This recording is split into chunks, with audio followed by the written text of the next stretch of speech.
नमस्कार दोस्तों। अभिज्ञान क्लासेस में मैं एक बार फिर आप सभी का हार्दिक स्वागत करती हूँ। आई होप सो आप बहुत अच्छे होंगे और अच्छे से रिवीजन कर रहे होंगे।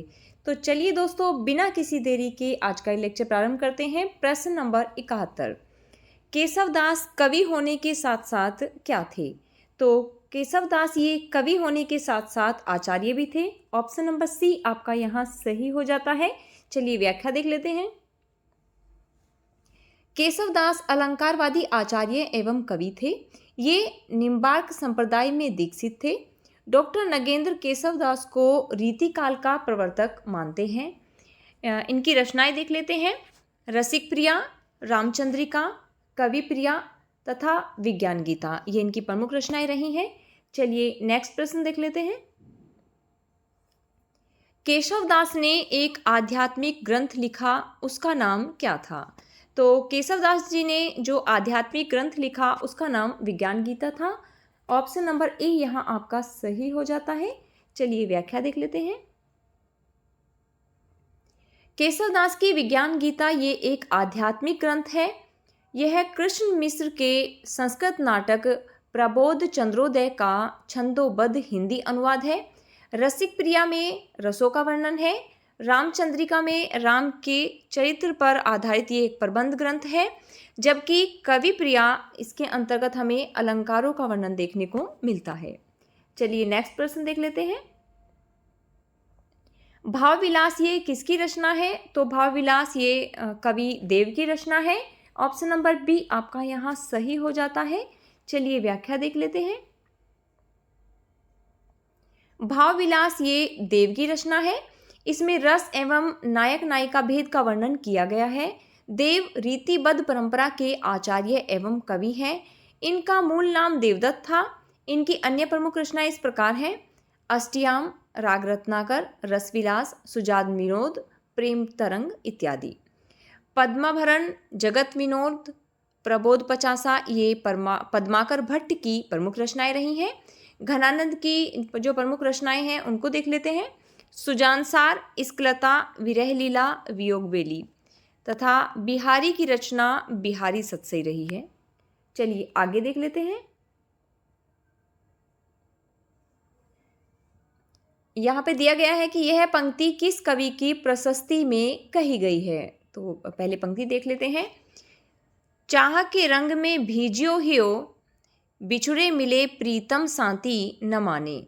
तो ये जो पंक्तियां हैं ये घनानंद की प्रशस्ति में कही गई हैं। ऑप्शन नंबर सी आपका यहाँ सही हो जाता है।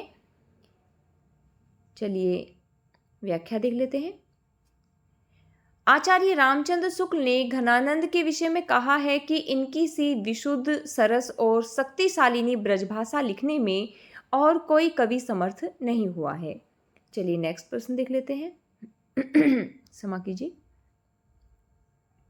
रसराज ग्रंथ का रचयिता कौन है? तो रसराज ग्रंथ के रचयिता ये मतीराम रहे हैं। ऑप्शन नंबर बी आपका यहाँ सही हो जाता है। चलिए व्याख्या देख लेते हैं। रसराज ग्रंथ के रचयिता मतीराम हैं। इनके अन्य प्रमुख ग्रंथ हैं साहित्यसार, ललित ललाम, अलंकार पंचासिका तथा व्रत कौमुदी। आचार्य रामचंद्र शुक्ल ने लिखा है कि मतीराम की सी रस, स्निग्ध और प्रसादपूर्ण भाव रीति का अनुसरण करने वालों में बहुत कम ही मिलती है। चलिए नेक्स्ट प्रश्न देख लेते हैं। भूषण के काव्य की भाषा क्या थी? तो भूषण के काव्य की भाषा ये ब्रजभाषा रही है। ऑप्शन नंबर डी आपका यहाँ सही हो जाता है। चलिए व्याख्या देख लेते हैं। भूषण ब्रजभाषा में वीररस की कविता करने वाले सर्वप्रथम कवि हैं। भूषण ने सारा काव्य ब्रजभाषा में रचा था।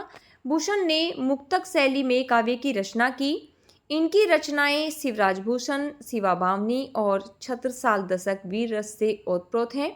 आचार्य रामचंद्र शुक्ल ने लिखा है कि भूषण के वीर रस के उद्गार सारी जनता के हृदय की संपत्ति हुए। शिवाजी और छत्रसाल की वीरता के वर्णनों को कोई कवियों की झूठी खुशामद नहीं कह सकता है।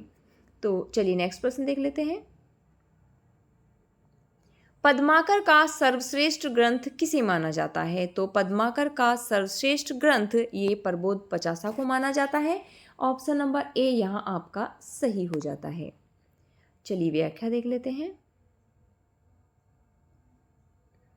यहाँ पर कुछ अन्य रचनाएं और उनके रचनाकार दिए गए हैं।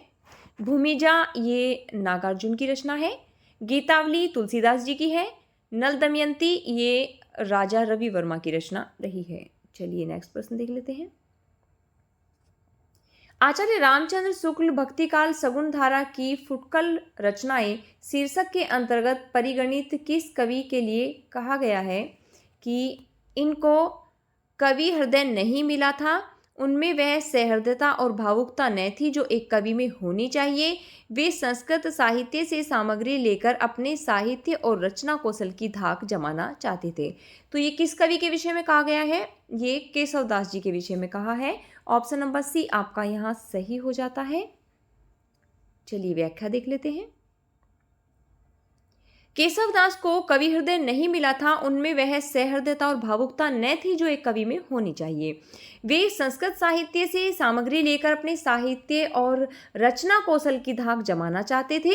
आचार्य रामचंद्र शुक्ल भक्ति काल सगुण धारा फुटकल रचनाएं शीर्षक के अंतर्गत परिगणित केशवदास के लिए कहा गया है। चलिए नेक्स्ट प्रश्न देख लेते हैं। रचना काल के अनुसार निम्नलिखित काव्य कृतियों का सही क्रम कौन सा है? तो विकल्प ए के अंतर्गत यहाँ सही क्रम दिया गया है। सबसे पहले ललित ललाम, फिर भाव विलास, उसके बाद श्रृंगार निर्णय और सबसे बाद में आपका आ जाता है जगत विनोद। तो चलिए नीचे इनका प्रकाशन वर्ष भी देख लेते हैं। ललित ललाम जिसका प्रकाशन वर्ष 1664 ईस्वी, ये मतीराम की रचना है। भाव विलास 1679 ईस्वी, ये देव की रचना है। आगे है आपका श्रृंगार निर्णय जिसका प्रकाशन वर्ष 1750 ईस्वी, ये भिखारीदास की रचना है।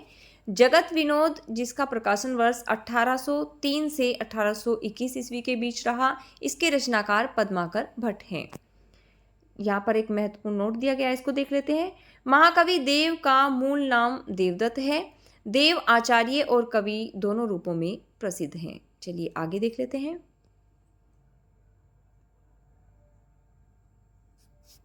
नाही नाही करे थोरी मांगे सब देन कहे, किस कवि की पंक्तियां हैं? तो ये सेनापति जी की पंक्तियां हैं। ऑप्शन नंबर डी आपका यहाँ सही हो जाता है। चलिए व्याख्या देख लेते हैं। यहाँ जो पंक्तियां दी गई हैं ये सेनापति जी की है। एक बार और देख लेते हैं। नाही नाही करे थोरी मांगे सब देन कहे, मंगन को देखी पट देत बार बार है। सेनापति जी के द्वारा रचित दो और ग्रंथ हैं, कवित रत्नाकर तथा काव्य कल्पद्रुम। तो चलिए दोस्तों आज का ये लेक्चर यहीं समाप्त करते हैं और अगर आपको ये प्रयास अच्छा लग रहा है तो इसे लाइक शेयर एंड सब्सक्राइब कीजिएगा। Thanks for watching.